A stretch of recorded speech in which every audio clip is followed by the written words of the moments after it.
Les 6 étapes qui conduiront votre entreprise au succès. C'est la thématique de ce soir. Il y a combien de chefs d'entreprise dans la salle? Ok, pas mal de chefs d'entreprise. Super. On va faire un petit exercice tout à l'heure. Je pense que cette thématique va vous intéresser. Je suis moi-même chef d'entreprise puisque je suis coach d'affaires et j'ai aussi ma SARL au sein de la franchise Action Coach. Ici, vous avez l'équipe France. Voilà, on est aujourd'hui 41 dans la franchise en France, mais 1200 dans le monde. Nous travaillons en réseau, de manière très proximale. Chacun a sa structure, que ce soit des SAS, des SARL, ainsi de suite. Et notre cible, ce sont des clients qui ont tous en commun la volonté de se développer, mais qui ont également tous en commun le fait d'être d'excellents techniciens dans leur métier, qui ont tous une problématique en commun également, c'est que souvent, quand ils ont créé ces affaires, ils n'ont pas pris en compte qu'ils avaient un deuxième métier. C'est lequel? Celui de chef d'entreprise, tout à fait. C'est un deuxième métier. Je vais vous expliquer pourquoi ce soir. D'accord? Si j'ai fait ce métier depuis 3 ans et demi maintenant, si je me suis lancé dans cette affaire, c'est pas pour rien, je vous explique le sens quand même, parce que c'est important. J'ai 50 ans depuis quelques semaines. J'ai grandi dans une famille avec un papa chef d'entreprise, qui avait une quarantaine de collaborateurs dans le domaine de l'architecture, des espaces verts, paysagisme. Voilà. Et j'ai vu mon père, pendant toute mon enfance et mon adolescence, qui a beaucoup travaillé. Alors il y avait de l'argent à la maison, c'était confortable, mais papa, il était passionné par son métier et il n'était pas là. Il travaillait tout le temps. La conclusion que j'ai faite à l'âge de 20-22 ans, au sortir de mes études, c'est que finalement, je ne voulais pas être chef d'entreprise, parce que je ne voulais simplement pas de cette qualité de vie-là. La traduction, c'est que j'ai voulu le confort du salariat, et je suis donc parti dans le salariat, et j'ai fait toute ma carrière, jusqu'à 45 ans, dans les milieux des services de l'hôtellerie et de la restauration. D'accord? Mais la graine de l'entrepreneuriat était là. Et puis, j'ai rencontré Action Coach en amenant un copain au salon de la franchise. Le but des programmes d'accompagnement des dirigeants, et le coaching n'était pas encore très connu en France, d'affaires en particulier, c'était d'accompagner des dirigeants de TPE-PME à construire des affaires rentables qui fonctionnent sans eux. Le lien était vite fait par rapport à l'histoire que je vous ai racontée. J'ai dit c'est ça que je veux faire. Depuis 3 ans et demi, je fais ça et ça marche plutôt fort. Et je suis content de vous voir ce soir. Voilà. Voilà.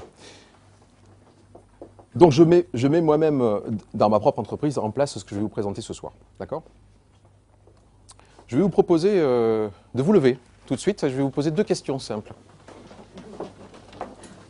Vu qu'il y avait des chefs d'entreprise ici, en tant que chef d'entreprise, je vous pose la question suivante. Est-ce que vous pouvez vous permettre d'arriver tous les matins à 11 h du matin au bureau? Ceux qui ne peuvent pas s'asseoir, merci. Est-ce que vous pouvez vous permettre d'arriver à 11 h du matin, tous les matins, je dis bien tous les matins? Soyez honnêtes, hein? D'accord? Tous les matins. Ok, votre entreprise tourne donc, hein? Super. D'accord. Deuxième question. Ah oui, votre entreprise tourne, oui, bien sûr. Deuxième question, est-ce que vous pourriez vous permettre de disparaître pendant 6 mois et de revenir, votre affaire a continué à tourner? La question de fond, elle est ici. Qui est-ce qui dirige vraiment votre entreprise? Toutes nos écoles, quel que soit le niveau des écoles, nous préparent tous à être des salariés. Tous. Toutes les écoles, quelles qu'elles soient, même les polytechniques, nous préparent à être des salariés.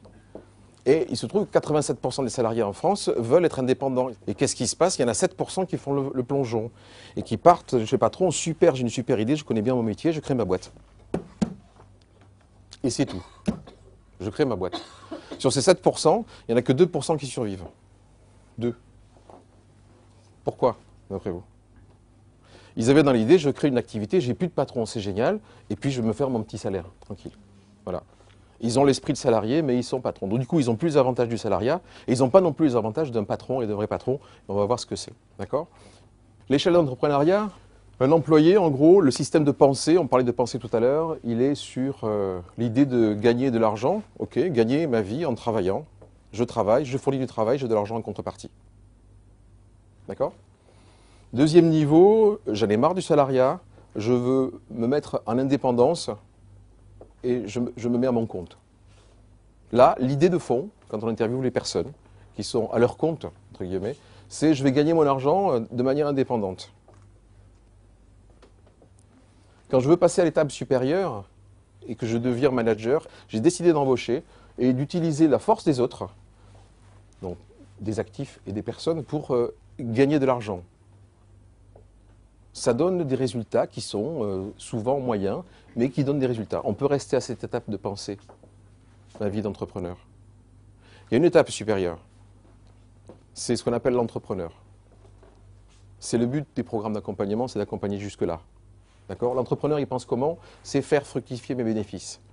L'obsession de l'entrepreneur, du véritable entrepreneur, ce n'est pas de faire fonctionner sa boîte, c'est de faire fructifier ce que l'entreprise va rapporter. Et pour ça, il va se consacrer à la construction de son affaire. On va voir comment. Mais il y a une étape supplémentaire, une fois qu'on a fait ça. Quand on a de l'argent, on devient potentiellement investisseur. D'accord ? Et là, l'idée, c'est de faire fructifier des fonds. C'est une autre idée, une autre façon de penser son activité. On est très loin du premier niveau. D'accord ? Dans notre approche du coaching d'affaires, ce qu'on va commencer à faire avec les dirigeants, avant de rentrer dans la méthode, avant toute chose, on va travailler sur ce qu'on appelle l'alignement. Qu'est-ce que tu veux réussir à avoir dans ta vie personnelle et ensuite dans ta vie professionnelle? D'accord? C'est le premier G. Et ensuite, on va définir qu'est-ce qu'il y a lieu de devenir, qu'est-ce qu'il y a lieu d'apprendre. Je parle bien d'apprendre. Quand je veux passer à un stade supérieur, je suis obligé d'apprendre. Je suis obligé d'apprendre. Sinon, il se passe quoi? On redescend, on souffre, on a la crispation, on pense qu'il faut qu'on fasse encore plus et qu'on travaille encore plus pour y arriver, reproduire à l'infini avec toujours plus d'énergie, mais comme je n'ai pas appris, j'obtiens toujours les mêmes résultats. L'idée, c'est de transformer sa façon de penser en apprenant tout simplement. Deuxième concept, on est toujours sur les concepts généraux. Alors certains le connaissent ici, hein.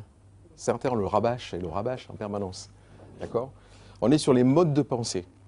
On est sur les modes de pensée. Est-ce que tout le monde est satisfait de ces résultats aujourd'hui? Il y en a? Ok.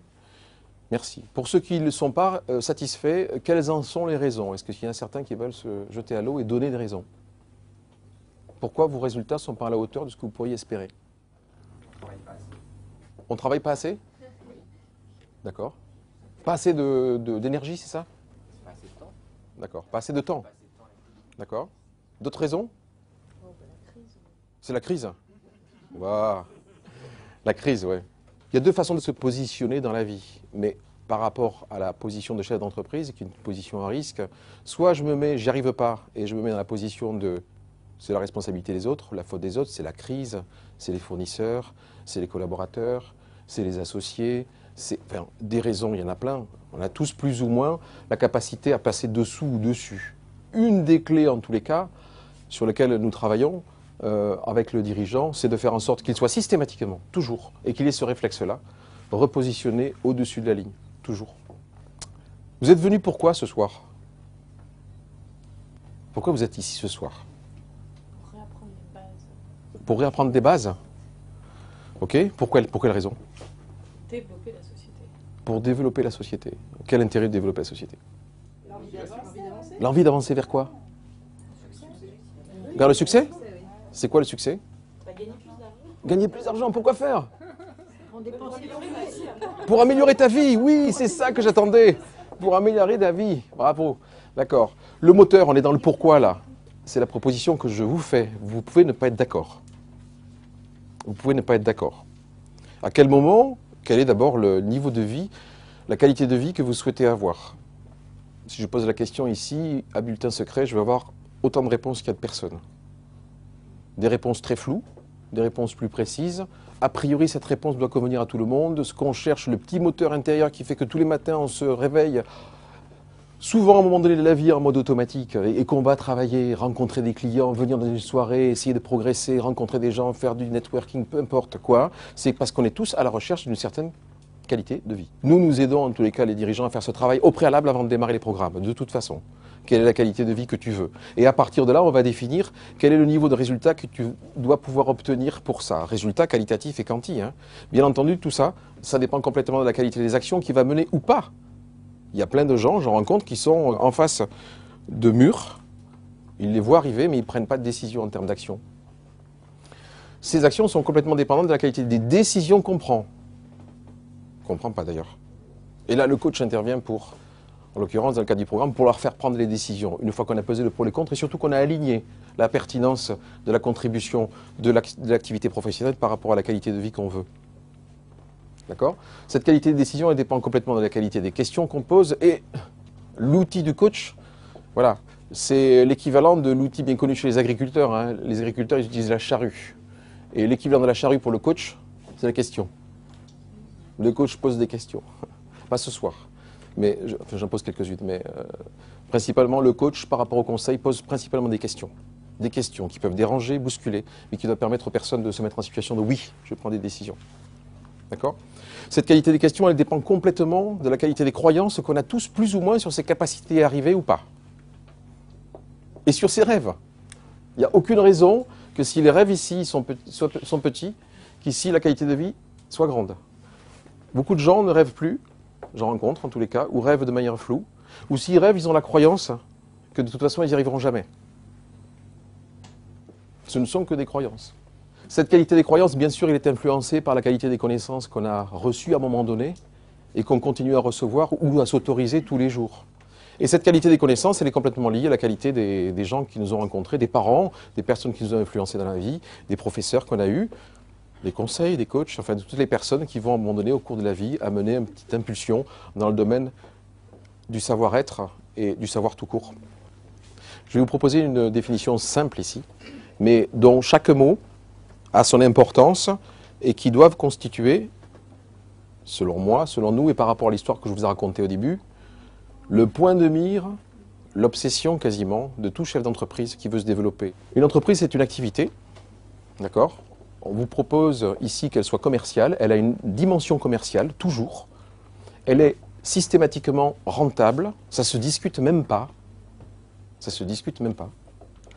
Et elle doit fonctionner sans son patron. Ça doit être l'obsession du dirigeant. C'est ce qu'on propose ici. Et de travailler progressivement, d'abord 5% du temps, puis 10%, jusqu'à 90% de son temps sur l'entreprise et non pas dans. S'il n'a pas ce focus-là, il est condamné à travailler dans sa boîte tout le temps et de se créer ce qu'on appelle un job. Juste au faire bouquet. Comment on fait ça? D'abord, la création commence par l'idée, au départ. J'imagine et je vois, je visualise ce que ma construction, mon œuvre va être dans l'absolu. Et normalement, ça me plaît, parce qu'après, je me mets à planifier, à faire des plans, des projets, faisabilité. Et le troisième stade, c'est la création. Je commence à mettre en place les bases, construire les fondations et puis la bâtir. Mais avant, je l'imagine. Avez-vous imaginé, où en êtes-vous de comment vous avez imaginé votre entreprise au moment où vous allez la vendre? Posez-vous cette question. Si vous vous êtes posé la question jusqu'à maintenant de dire « je crée une activité qui me permet de me rémunérer », c'est un choix, mais qui doit être éclairé. Parce qu'il y a de fortes chances que vous restiez salarié de votre propre activité jusqu'à la fin de vos jours, si c'est que ça.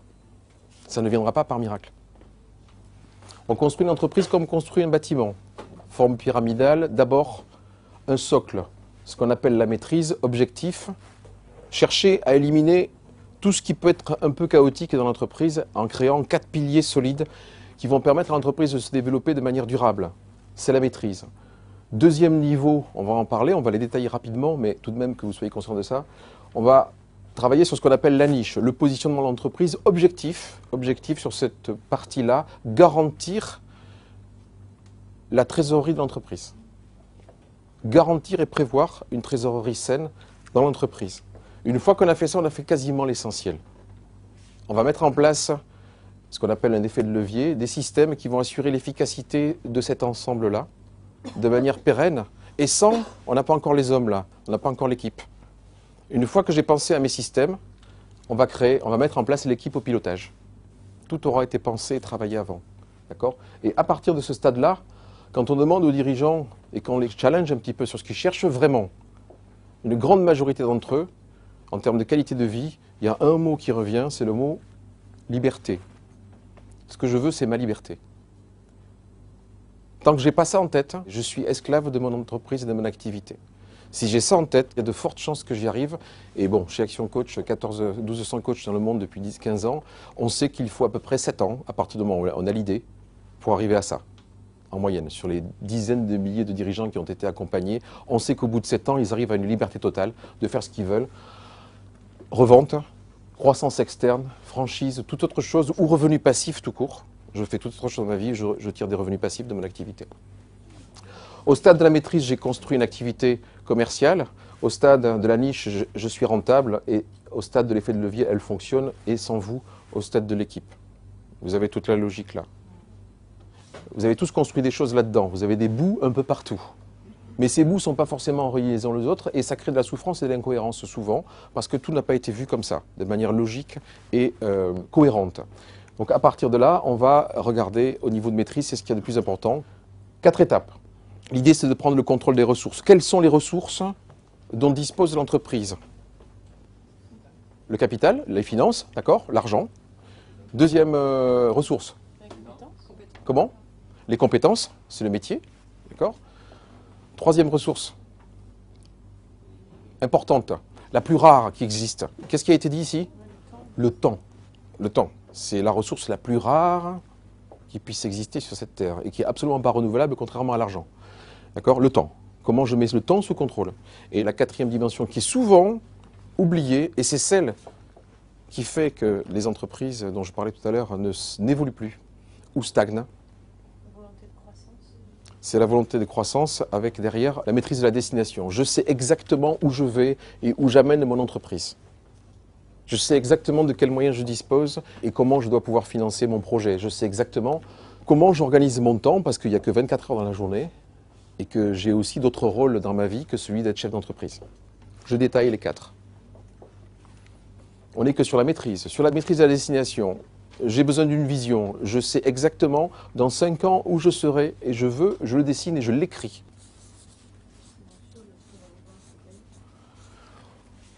Je rencontre pas mal de chefs d'entreprise, mais moi-même j'étais dans cette dimension-là. On a tous rêvé, j'imagine. Si on rêve plus, il se passe quoi?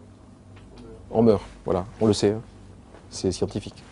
Il y a les rêves. Et puis, il y a les actions qu'on est amené à faire toute notre vie. Les actions dans notre vie personnelle, les actions dans notre vie professionnelle, ainsi de suite. Le problème, c'est qu'on rencontre souvent des gens qui sont dans l'action, ils travaillent beaucoup, ils font beaucoup d'activités, beaucoup de choses, ils rencontrent plein de gens, ils font plein de trucs, ils sont dans le faire. Je fais plein de choses. Et puis j'ai des rêves quelque part qui se baladent dans ma tête, que j'ai pas forcément écrit, que j'ai pas forcément partagé, sur lesquels j'ai quelques croyances. Ouais, ce serait super, peut-être un jour si je gagne l'auto, ou des choses comme ça. Ok. Il y a l'action et les rêves. Le problème, c'est que ça marche pas. Il manque 2 étapes entre les deux. Il y a 2 dimensions là. C'est ce qu'on appelle la courroie de transmission qui va permettre de réaliser vraiment ses rêves. 2 dimensions, il manque. Je vous demande lesquelles. Ah, joli. Je fais un plan et je me fixe des objectifs. Il n'y a aucune raison, mais vraiment aucune raison, à partir du moment où vous avez fait ça, que vous n'y arrivez pas. Aucune raison. Vraiment aucune. Aucune. Vous avez la courroie de transmission idéale. Je vous propose, aujourd'hui, par rapport à vos entreprises, de mettre un niveau, allez, une note sur 10. Vous en êtes tout de vos rêves sur 10. Faites le calcul. Vous êtes tout de vos objectifs par rapport à ces rêves. Sur 10. Pareil ici, pareil là. Je vois souvent, quand je fais cet exercice, je suis à 10 sur 10, même des fois 20 sur 10 ici en action.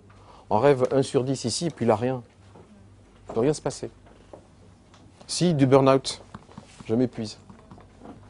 C'est intéressant cet exercice pour la bonne et simple raison que vous savez qu'on est tous équipés d'un truc à la base quand on est dans le cerveau qui s'appelle le système d'activation réticulaire, vous voyez. C'est un filtre qu'on a tous au niveau du cerveau qui nous permet de commander nos actes et nos pensées. Par exemple, si vous vous fixez un objectif, alors voilà, je vais donner un exemple, ça parlera plus, des femmes enceintes qui me disent « Ah, je suis enceinte, depuis je vois des femmes enceintes partout.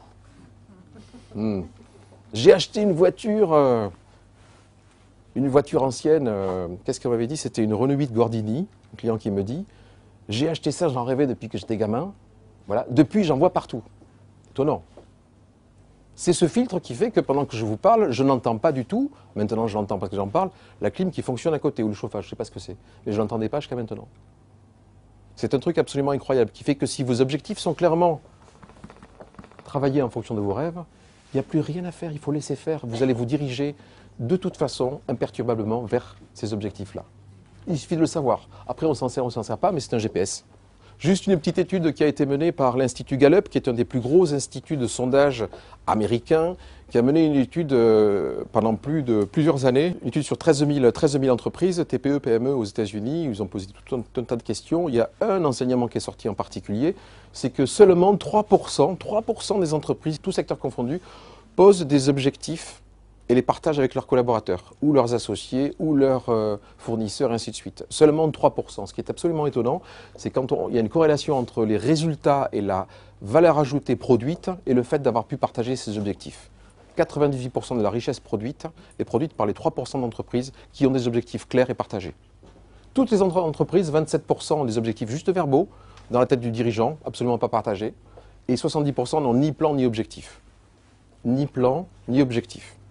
Étonné qu'il faut bosser pour arriver à un résultat. La maîtrise des finances. 4 domaines. Est-ce que vous connaissez votre point mort? À quoi ça sert de connaître son point mort? À ne pas mourir.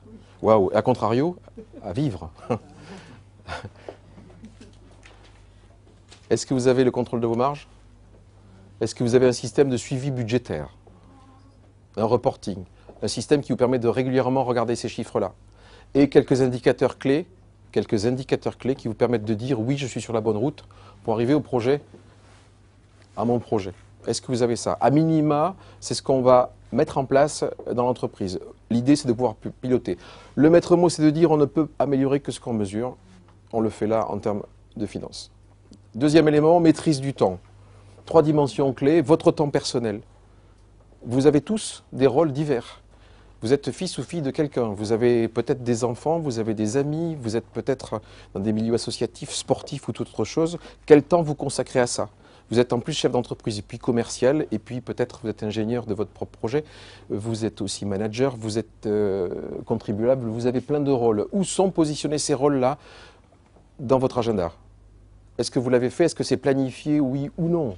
Une fois que j'ai fait ça, c'est les 3 leviers ici pour maîtriser le temps, il n'y en a pas d'autres. Est-ce que je planifie? Excellente manière de gagner beaucoup de temps et de prendre le contrôle de son temps. Je planifie. Parce que de toute façon, un agenda, à partir du moment où il n'est pas planifié, il n'est pas par défaut, il va se remplir de toute façon. Mais c'est les autres qui vont en prendre le pouvoir, qui vont prendre le pouvoir dessus. Vos clients, fournisseurs, collaborateurs, c'est les autres qui prennent le pouvoir, c'est votre temps. Sachez-le. Et le troisième levier, c'est la délégation. Comment je délègue? Que ce soit des collaborateurs, des fournisseurs, des amis, des clients, des collègues, des associés. On va regarder tous ces éléments-là. 4e dimension, la maîtrise des opérations, ça c'est mon métier, à minima, à mettre sous contrôle avant de développer les approvisionnements, bien sûr la qualité, la facilité d'achat. Important, c'est pas pour rien qu'Internet se développe si vite. Et le service client. Une fois que j'ai mis la maîtrise sous contrôle, c'est là qu'on va passer le plus de temps tout de même. C'est tout de même là-dessus qu'on va passer le plus de temps. Mais maintenant, il ne nous reste plus que nous mettre en ordre de marche pour aller chercher nos clients. Lesquels? Lesquels clients? Qu'est-ce que je propose sur le marché qui fait qu'on va vouloir m'acheter? Quel est le critère de choix qui fait que, entre mon entreprise ici et puis mes concurrents, qu'est-ce qui fait que mes clients vont me choisir? Quel est le critère qui fait que je vais choisir cette entreprise, l'entreprise A, B, C ou D? Ils ont tous la même compétence, ils ont des collaborateurs qui sont tous au même niveau, ils ont à peu près les mêmes produits, ils ont, bon, ok, super. C'est quoi les critères de choix qui fait que je vais choisir celle-là ou celle-là? Le prix, c'est tout. L'objectif de cette étape-là, c'est de se positionner. On va faire un travail pour positionner votre offre sur, hors de question de se battre sur les prix. On va avoir une vraie obsession, on ne se bat pas sur les prix. Pourquoi on dit ça? Pour sauver ses marges, pour développer son entreprise telle qu'elle doit être développée, bien sûr. Hors de question, à moins d'être un grand trust international, de nous battre sur les prix. Et pour ça, 2 dimensions. Je dois trouver... Allez, qui est-ce qui a la réponse au PUV, c'est quoi? Proposition unique de... Ma proposition unique de vente, c'est bien. C'est quoi une proposition unique de vente? C'est ce qui fait qu'on est unique, justement, qu'on se différencie des concurrents. C'est la différence par rapport aux concurrents, c'est la valeur ajoutée qu'on amène sur le marché qui est très spécifique et qui est susceptible de chercher le client, voilà, celui qui veut ça. Il veut ça et que ça. Et il est prêt à payer le prix pour ça. On s'affiche de savoir à quoi il va s'en servir. Ma proposition unique de vente, elle existe chez toutes les personnes présentes ici. Je l'affirme haut et fort, elle existe. Comment on va la chercher? Qui en parle le mieux? Nos clients. C'est nos clients, effectivement. D'accord? Une fois que j'ai ma différence, je vais pouvoir y apposer une garantie. Excellente démarche commerciale. Parfaite. Une fois que j'ai ça, L'objectif, c'est que je vais pouvoir communiquer avec des clients qui cherchent ça. L'objectif, c'est que chaque euro que je vais mettre dans ma communication, parce que c'est ce qu'il y a de plus cher d'aller chercher des clients, je vais vérifier que ce soit un investissement et non pas un coût. C'est en général la vision comptable. Je dépense en marketing, c'est un coût. Sauf que nous, on va faire en sorte que chaque euro que vous dépensez représente un investissement. Qu'est-ce qui fait la différence entre un coût et un investissement? C'est quoi? Il y a un retour. Ok, vous avez 10 000 euros à investir dans votre marketing. On va faire 4, 5, 6, 7 formats de messages, d'accroches. Puis on va tester, mesurer, voir le taux de réponse qu'il y a sur ces petits sondages. Et puis ensuite, on va focaliser sur celles qui ont fonctionné. On teste et on mesure avant. D'accord? Je fais juste là un petit focus sur... on va aller chercher des clients, mais on va aussi essayer de soigner les nôtres aussi. D'accord? Avant d'aller en chercher d'autres. Et là, ce qu'on propose ici, c'est qu'à partir du moment où on analyse votre portefeuille client, on va trier les clients en 4 parties A, B, C, D. Dans beaucoup de cas, ce que je rencontre, c'est que quand on trie les clients A, B, C, D, on s'aperçoit que l'énergie de l'entreprise est majoritairement dépensée sur des clients de type D ou C, parce que ce sont des clients, en gros, qui râlent tout le temps, qui sont chronophages, qui ont beaucoup de difficultés à payer. On y consacre une grosse partie de notre temps, et pendant ce temps, les clients qui râlent pas, qui payent régulièrement, et ainsi de suite, on sait que c'est des clients idéaux, mais on n'a pas le temps de s'en occuper. Et on a beaucoup de clients qui quittent l'entreprise comme ça. Donc on va les trier, c'est un premier travail qui est simple à faire, mais qui va nous permettre d'identifier le profil du client idéal. Les clients de catégorie D et de C, on va essayer de les passer aux concurrents éventuellement, ou on s'en débarrasse, mais on va se consacrer aux clients de type A et B. D'accord ? Je vais vous parler du châssis des affaires, qui est la même chose dans toutes les activités, quelles qu'elles soient. C'est un truc simple, mais en plus hyper puissant. 5 leviers. Le châssis des affaires, c'est 5 leviers. Il y en a 5. Comment on fait pour avoir des clients? Comment on fait pour avoir du chiffre d'affaires? Comment on fait pour dégager des bénéfices? Ça, c'est en gros la manière de calibrer une entreprise quand on va voir un banquier. Combien vous faites de chiffre d'affaires? Quel est votre bénéfice? Et vous travaillez avec qui? Combien de clients? On propose de considérer ici que ces éléments-là ne sont que des résultats. Ce sont les résultats de quoi? Il y a 2 leviers pour avoir des clients qui doivent faire partie absolument de vos manettes pour diriger votre affaire. Il faut que je fasse quoi pour aller chercher des clients? Il faut que j'ai des contacts. Il faut que j'aille chercher des contacts dans la cible. Hein. Ok. Et une fois que j'ai les contacts, je fais quoi? Mes stratégies de transformation, c'est quoi que je vais utiliser pour transformer les contacts que je rencontre? Je n'ai pas besoin de rencontrer 10 000 si je suis infoutu d'en transformer plus de 1%. De la même manière, quand j'ai ces clients, je vais suivre quoi comme indicateur? Je vais suivre le nombre de transactions que je fais avec eux. Une dimension importante que je vous propose, c'est de dire qu'un client ne devient client qu'à partir du moment où vous achetez une deuxième prestation. S'il s'est arrêté à une prestation, c'est toujours un prospect. Pourquoi je dis ça? Le plus dur, c'est d'aller chercher des contacts et de transformer un client. On lui a envoyé un truc, on va le travailler pour lui permettre de découvrir ses offres de services dans le temps et lui permettre de rester fidèle et de continuer à acheter. Et l'effort, il va être consacré à ça. Et de moins en moins, aller en chercher de nouveau. Objectif suprême, c'est de transformer ses clients en commercial. On va le voir. Quels sont vos chiffres pour ces 5 leviers? On va voir une petite démonstration ici avec une entreprise qui fait des massages, l'Institut de massage à Paris. On a arrondi les chiffres volontairement. Cet institut de massage, ils ont 4000 contacts inscrits dans la boîte, dans leur table, dans leur base de données. D'accord? Et on sait qu'ils ont un taux de transformation de 25%. Ils ont donc 1000 clients qui viennent 2 fois par an se faire masser pour une moyenne de 100 euros. Encore une fois, les chiffres ont été arrondis.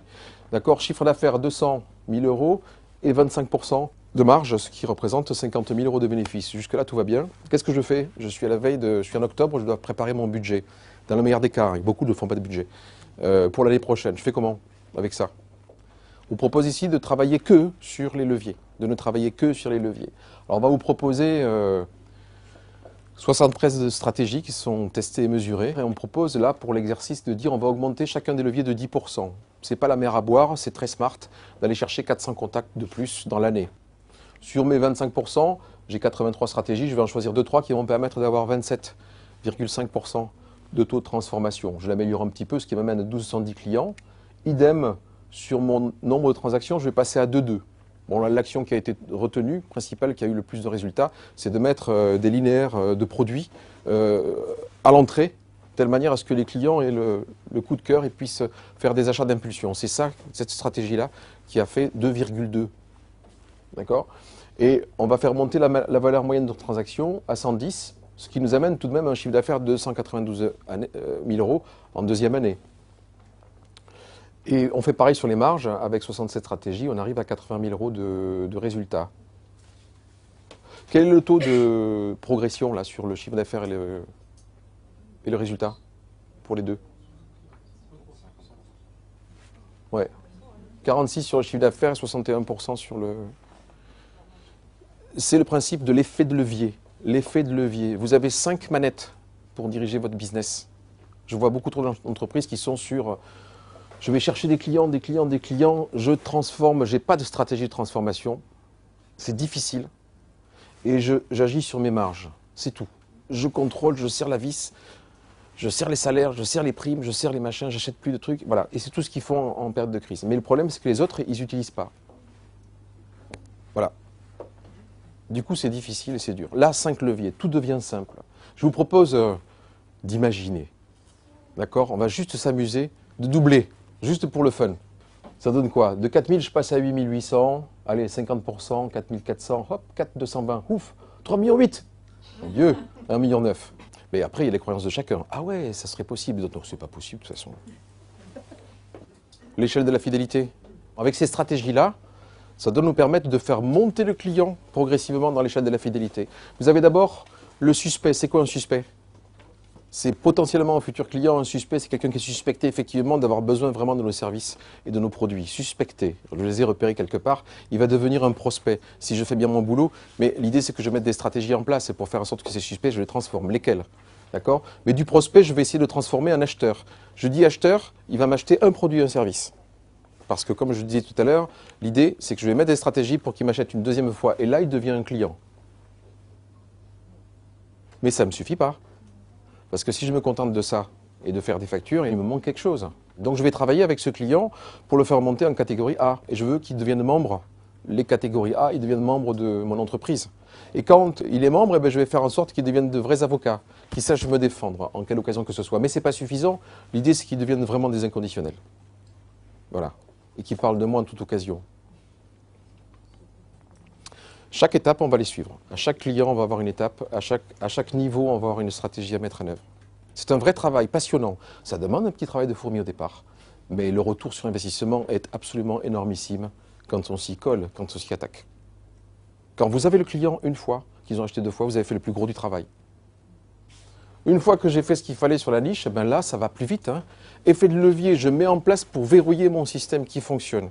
C'est quoi un système? Est-ce qu'il y en a qui prennent tous les jours le même chemin pour aller au travail, par exemple? Oui? Pourquoi? Plus facile? Ça va plus vite? On ne se pose pas de questions, on peut penser à autre chose. Comment? On est sûr d'arriver. Les systèmes dans l'entreprise ont vocation à ça, gagner du temps, rendre la vie facile et que tout ce qui est du domaine routinier puisse être automatisé, systématisé.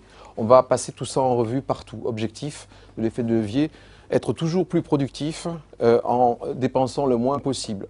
Tout d'abord, on propose à l'entreprise d'être non pas une structure molle, une structure solide avec un squelette, comme un corps humain. La colonne vertébrale d'une entreprise qui se tient droit, c'est une entreprise qui a d'abord, au niveau du cervical, une vision forte et partagée, on l'a dit tout à l'heure, d'accord? C'est une vision qui est écrite. Voilà ma vision, mon projet, il est clair. Quand je vais vendre l'entreprise, elle sera comme ça, par exemple.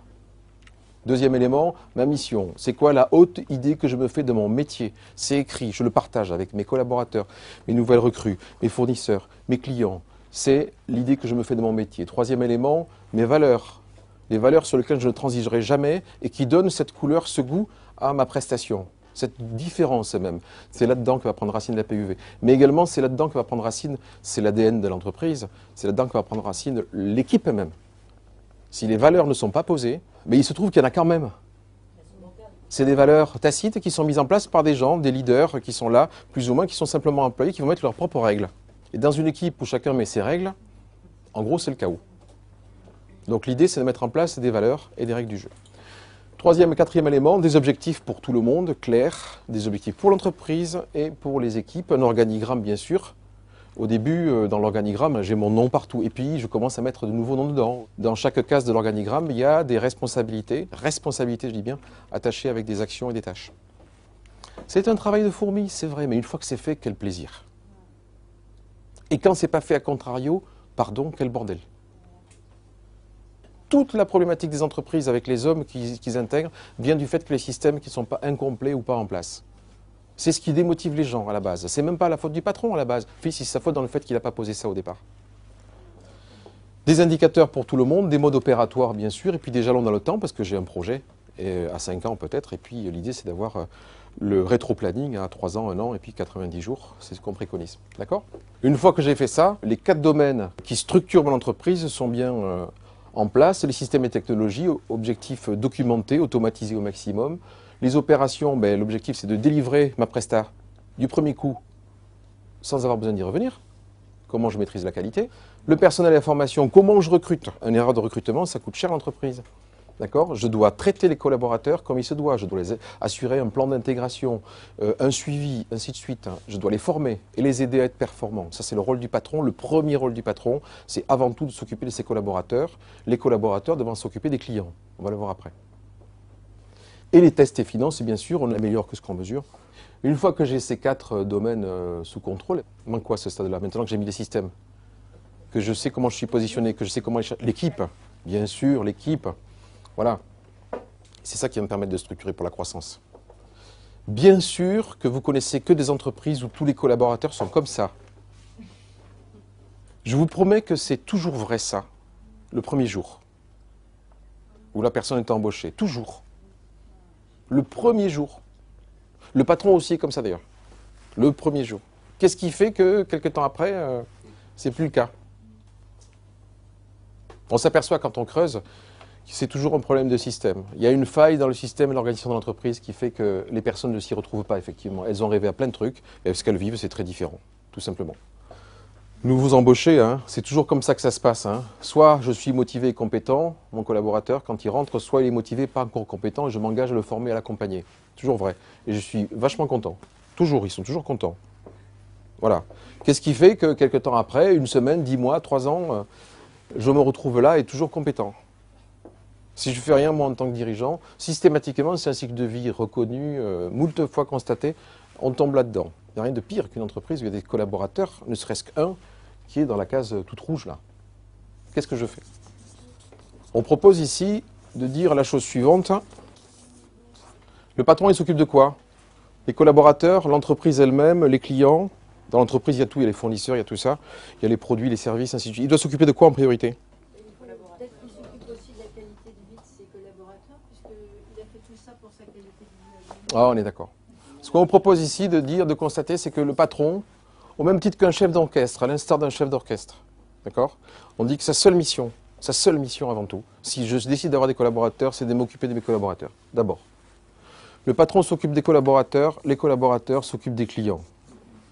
Et les clients s'occupent de l'entreprise, en étant inconditionnels, fidèles, en payant régulièrement, en étant en force de proposition, en étant source de recommandation, ainsi de suite. L'entreprise ainsi servie servira le patron en dividendes, en rémunération, en capacité à investir, ainsi de suite. C'est ce qu'on appelle la roue du succès, la roue de la réussite. Ça doit fonctionner comme ça. 6 clés, 6 étapes. D'accord? D'abord, le dirigeant doit développer son leadership. Pas la peine d'avoir un charisme de fou, mais c'est quoi la différence entre un leader et un manager? C'est quoi? Quelle est la différence entre un leader et un manager? On a envie de le suivre. Et pourquoi on a envie de le suivre? Il inspire, le leader inspire. Le manager gère, mais le leader inspire. Il inspire par, ben voilà, les gars, vous êtes montés à bord du bus ou à bord du bateau, voilà où on va ensemble, ça vous va, on y va, et voilà comment on va le faire. On a des règles, des objectifs communs, parce qu'on sait exactement où on va. On a bien sûr des règles du jeu, comme tout à l'heure sur les valeurs, quand il n'y a pas de règles du jeu, définies par le dirigeant, il y en a toujours de manière tacite qui s'installent, par défaut. Alors là, pour les enlever, c'est très dur. Donc l'idée, c'est de les imaginer dès le départ.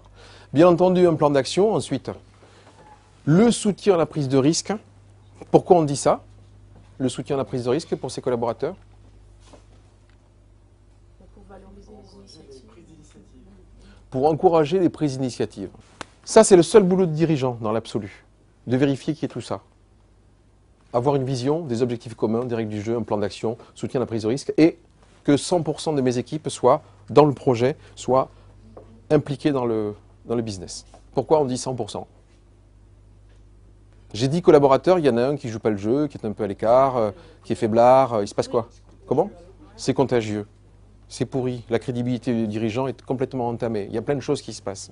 Plein de choses qui se passent. On ne peut pas imaginer que sur un orchestre, un quintet ou un orchestre philharmonique, il y ait le piano qui fasse la gueule à un moment donné. C'est absolument impossible, quoi.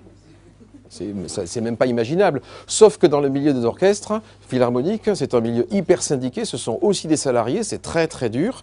Les chefs d'orchestre arrivent à faire jouer au diapason 10, 20, 100, 100, 150, 200, 1000, j'ai vu, musiciens pendant 4 heures, c'est nickel, il n'y a rien qui cloche. Comment ils arrivent à faire ça? Ils font ça. Ils font ça. Ils ont une vraie vision de ce qu'ils veulent produire. Il y a de l'émotion aussi là-dedans, il y a plein de choses, hein, d'accord? Ils ont des objectifs communs, ils ont plein de choses. Ils ont des règles du jeu, ils ont plein de choses. Il les a sélectionnés aussi à la base, hein. Le recrutement était important. Il a fait son boulot, le chef d'orchestre. Pourtant, il ne regarde pas ses clients, il est de dos, hein. Mais ça donne un résultat parfait. D'une manière générale, juste une idée force. Les gens, les collaborateurs et puis toutes les autres personnes ne se souviennent jamais de ce qu'on dit. Et vous le savez vous-même, les gens se souviennent simplement de ce que vous leur faites ressentir. À ce stade-là, effectivement, on est arrivé à avoir une entreprise, je suis libre, hein, mon entreprise elle fonctionne, hein, j'ai un petit peu de pilotage à faire, d'accord? Là, je suis prêt pour la croissance. Il n'y a plus qu'à appuyer sur l'accélérateur et vérifier que mes systèmes vont le supporter. C'est tout. Là, j'ai fait l'essentiel du travail. D'accord? Temps de former un nouveau gérant, hein, je peux mettre quelqu'un à ma place, et puis là, je peux vaquer à mes occupations. À ce stade-là, c'est facile. Je suis en mode pilotage automatique. J'obtiens les résultats, j'ai enfin ma liberté.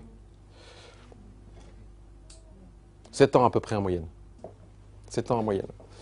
Voilà, la question aussi, c'est aujourd'hui, à quel stade de cette mécanique vous en êtes-vous? À quel stade? C'est une vraie question. Alors, je vais vous proposer un truc. D'accord? Il y a une petite formule ici. On ne va pas passer 15 ans, mais pour l'effort en maths, c'est quoi? Ça veut dire quoi? On avait dit tout à l'heure que vous étiez un peu insatisfait, en tous les cas pas satisfait encore, du niveau au moins de revenus que vous aviez, voire la qualité de vie que vous avez aujourd'hui, pas encore satisfait. Je vous propose une petite formule qui est simple. D'accord? C'est que si vous y êtes encore, c'est qu'il y a des résistances chez vous. C'est parce qu'on fait toujours les mêmes choses.